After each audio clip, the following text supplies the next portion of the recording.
Assalamualaikum warahmatullahi wabarakatuh. Perkenalkan, nama saya Muhammad Harun Asfian dari kelas 1 D3 IDB.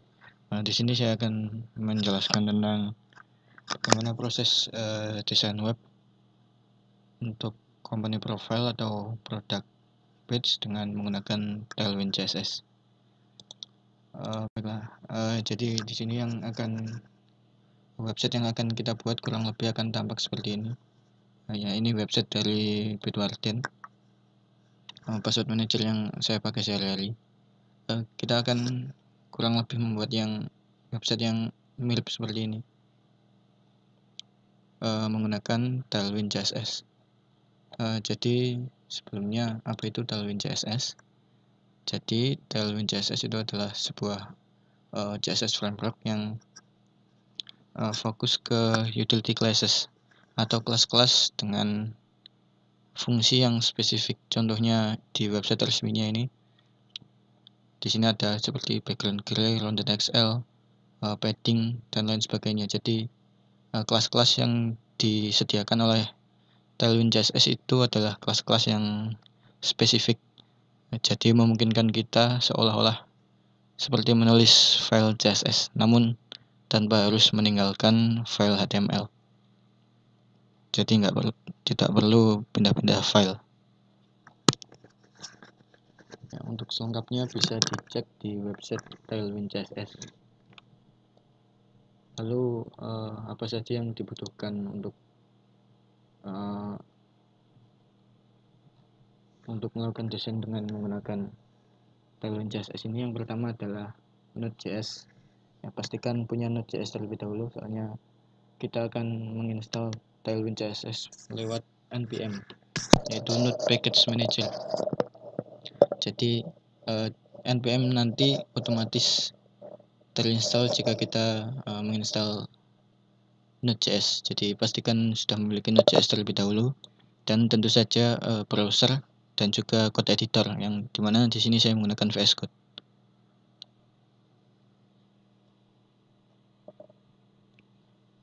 Lalu berikutnya di VS Code ada beberapa rekomendasi extension yang tidak wajib namun akan sangat memudahkan jika ingin melakukan development menggunakan Tailwind CSS, yaitu Tailwind CSS Intelligence. Jadi di sini dia akan melihat, jika dia melihat kita menggunakan Tailwind CSS, dia otomatis akan memprovide kelas-kelas yang tersedia di Tailwind. Jadi membuat proses development kita jauh lebih mudah. Lalu extension lain yang saya sarankan yaitu menggunakan live server. Jadi saat kita mendesain dan melakukan perubahan pada file, nanti tidak perlu reload di browser. Jadi dia membuat sebuah web server lokal yang bisa memiliki fitur auto reload. Lalu ada juga beberapa persiapan, yaitu kita masuk ke setting VS Code. Ada beberapa setting rekomendasi yang saya rekomendasikan untuk diubah, yaitu ini mulai line 26 sampai line 34, mulai dari CSS validate di false, soalnya nanti di file CSS kita akan menggunakan Tailwind directive, sehingga untuk menghilangkan error. Lalu berikutnya ada Tailwind CSS embed completion.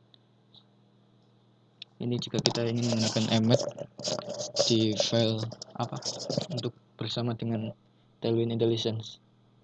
Lalu berikutnya ada Tailwind include language. Ini yang paling penting adalah yang pertama, plain text HTML, dan yang terakhir editor quick suggestion.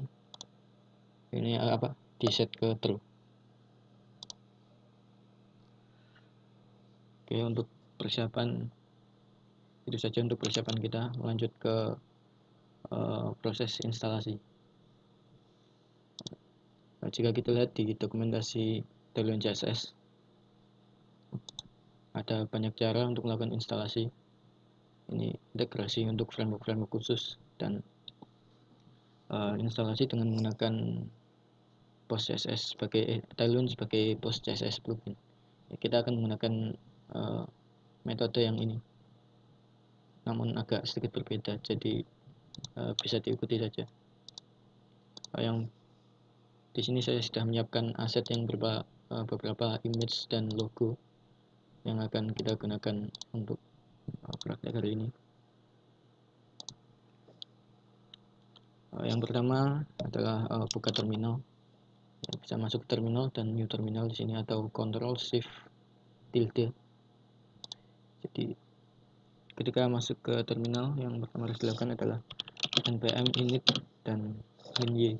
Ini artinya kita akan menginisialisasi project npm di folder ini, dan min-y artinya ya untuk semua opsi default.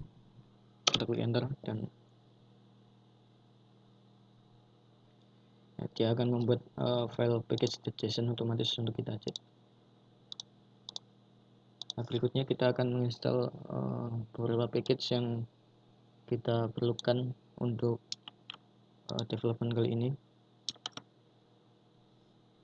Yang menggunakan perintah npm install, kita akan menginstal beberapa package, antara lain adalah Tailwind CSS latest, ini berarti yang menggunakan Tailwind CSS versi terbaru. Lalu kita akan juga menggunakan PostCSS dan PostCSS CLI. Dan terakhir adalah auto prefixer, ini untuk menambahkan vendor di file di kode CSS kita nanti. Klik enter dan tunggu hingga proses instalasi selesai.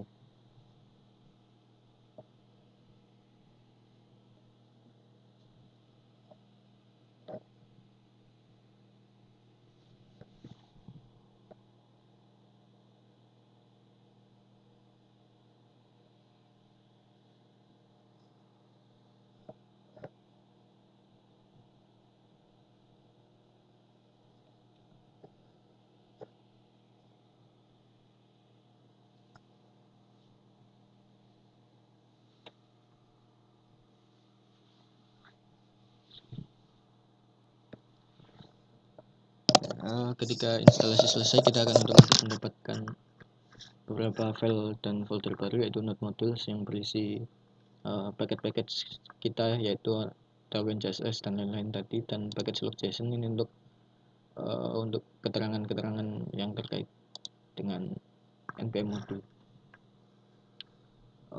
Berikutnya yang akan kita lakukan adalah menginisialisasi Tailwind CSS dengan menggunakan perintah npx, yang artinya kita akan mendapatkan konfigurasi dari internet. Ketika Tailwind CSS init, artinya menginisialisasi project Tailwind, dan diberikan akhirnya min-p, yang artinya kita akan menggunakan sebagai post CSS plugin. Kita klik enter.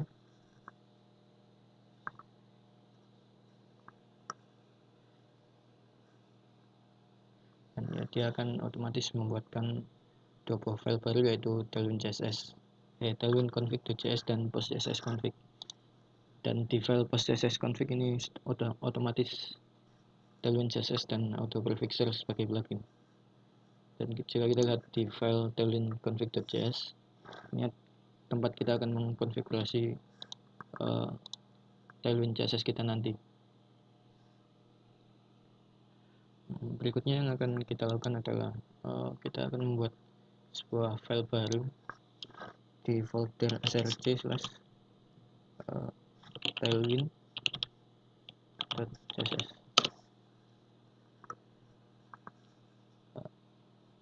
Di sini kita akan tempat kita menaruh file Tailwind directive, dan beberapa jika kita ingin menambahkan custom CSS nanti masuknya di file ini. Tiga baris utama untuk Tailwind directive, lalu kita save.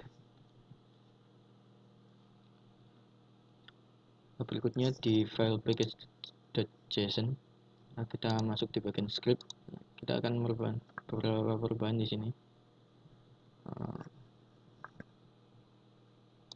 Ada dua buah di bagian script.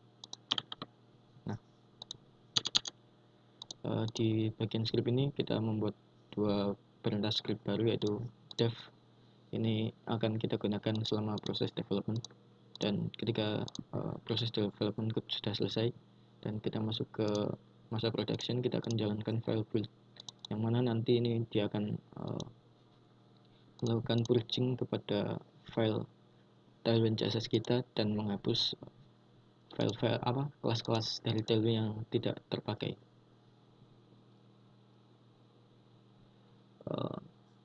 Dan untuk pengguna Windows ada beberapa setelan tambahan, yaitu kita harus menginstal sebuah package yang bernama CrossEnv, dimana kita akan dapat melakukan setting kepada node env ke production. Secara default Windows tidak dapat melakukan hal ini, jadi kita harus menginstal package tambahan dan menggunakan npm install CrossEnv.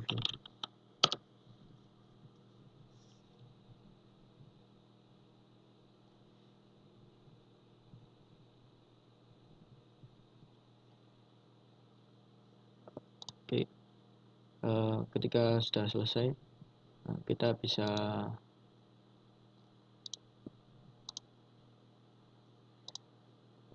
lihat di package JSON CrossEnv sudah masuk, dan script kita tadi belum tersave, jadi bisa di lagi.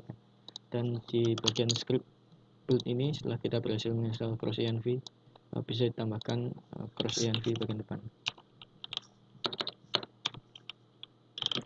Ya, kita save, dan ya, ini adalah bentuk hasil akhir file package JSON kita. Total ada 5 dependensi yang akan kita gunakan, yaitu auto prefixer, CrossEnv, PostCSS, PostCSS CLI, dan Tailwind CSS.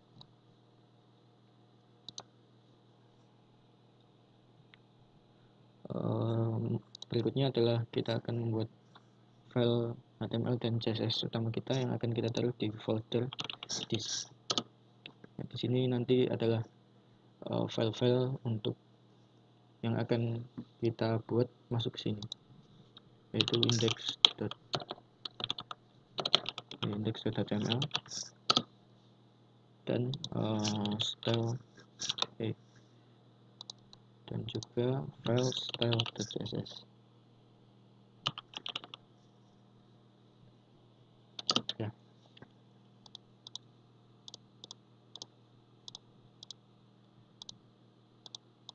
Oke. Lalu langkah berikutnya yang akan kita lakukan adalah melakukan kustomisasi di file tailwind config ini. Yang pertama adalah di opsi pertama, yaitu purge. Kita akan menambahkan beberapa opsi, yaitu ini purge di sini adalah kita tambahkan array, yaitu yang berisi yang pertama string untuk mengarahkan ke directory disk dan semua file berekstensi HTML di dalamnya. Dan berikutnya adalah di directory disk dan semua file berekstensi JS. Ini artinya ketika kita nanti melakukan production di build ini, nanti dia akan melihat di file di directory ini dan memeriksa kelas-kelas apa saja yang digunakan dan akan menghapus kelas-kelas yang tidak digunakan. Lalu berikutnya sebenarnya cukup itu dulu, lalu kita bisa save, dan setelah itu kita bisa jalankan perintah npm run dev.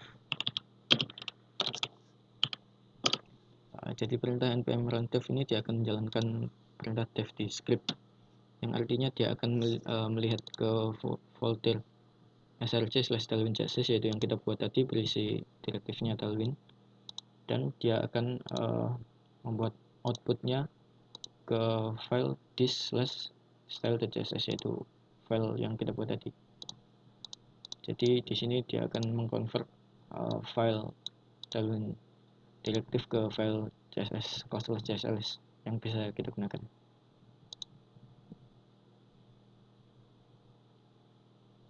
Ya. Jika kita lihat ke file style.css, kita bisa lihat berhasil, yaitu semua kelas-kelas Tailwind CSS yang bisa kita gunakan.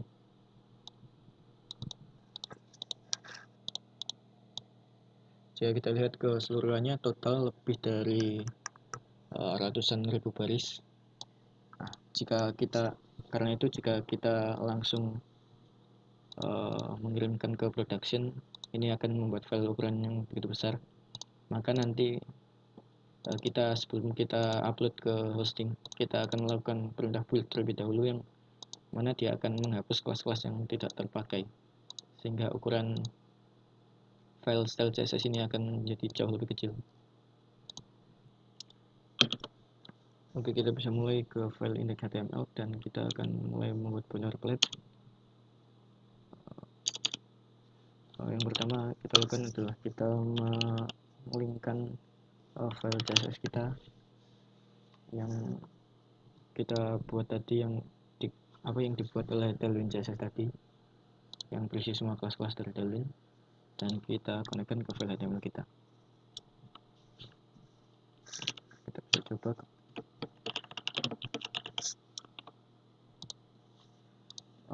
Untuk menjalankan, kita bisa menggunakan ekstensi yang kita buat tadi, yaitu live server. Atau jika ingin menggunakan manual, silahkan. Kita bisa open live server.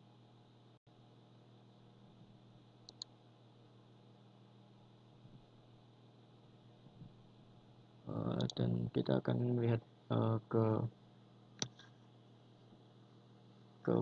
di sini Tailwind CSS sudah berhasil kita install.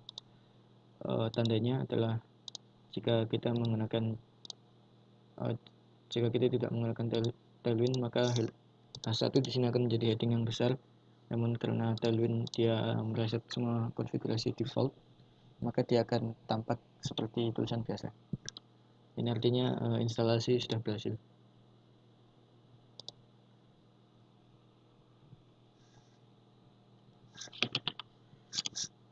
Kita bisa cek lagi di kelas. Jika kita lihat di sini belum ada untuk license dari Tailwind CSS, kita bisa reload editor kita dengan mengetikkan Ctrl V. Lalu kita klik atau kita cari reload window. Dia akan reload window kita, dan setelah ini seharusnya dia akan mendeteksi file Tailwind config.js dan akan memberikan kita license untuk kelas-kelas dari Tailwind CSS.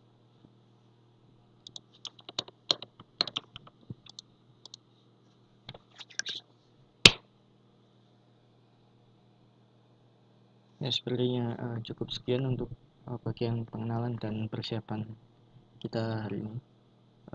Di sini kita sudah berhasil menginstal dan mengintegrasikan Tailwind CSS ke project kita, dan sudah terlihat hasilnya. Cukup untuk video kali ini. Sampai bertemu di video berikutnya.